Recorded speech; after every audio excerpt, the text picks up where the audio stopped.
প্রিয় বন্ধুগণ, আজকে আমরা ইংরেজি শেখার জন্য যেটা সবচেয়ে ইম্পর্টেন্ট জিনিস সেটা নিয়ে আলোচনা করতে চলেছি। আর সেটা হলো হেল্পিং ভার্বস।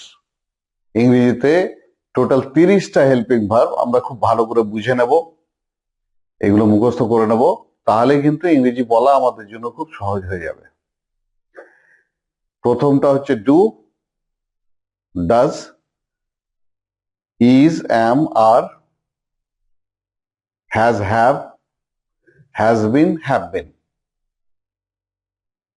তারপর did, was, were, had been, will,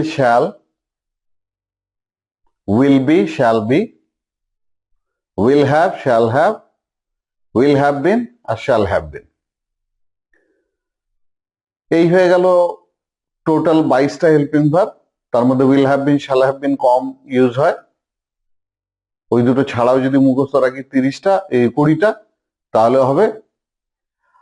আর এরপরে এগুলো তো টেন্সের হেল্পিং ভার্ব, এবং এর বাইরেও রয়েছে, সেটা হচ্ছে সেগুলোকে মডেলস বলা হয়, সেটা 10টা। আর সেটা হচ্ছে would, should, can, could, may, might, must, used to, ought to R need। এই হলো তোমাদের টোটাল 30টা হেল্পিং ভার্ব, যেটা তোমরা প্রথমে মুখস্থ করে নাও।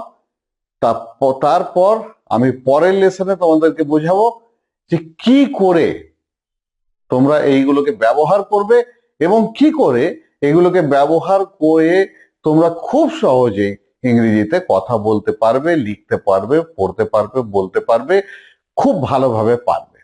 All the best. এটা ফার্স্ট লেসন, এটা মাথায় ঢোকাও, দেখো কত ইজিলি তোমরা খুব তাড়াতাড়ি শিখে নিতে পারো।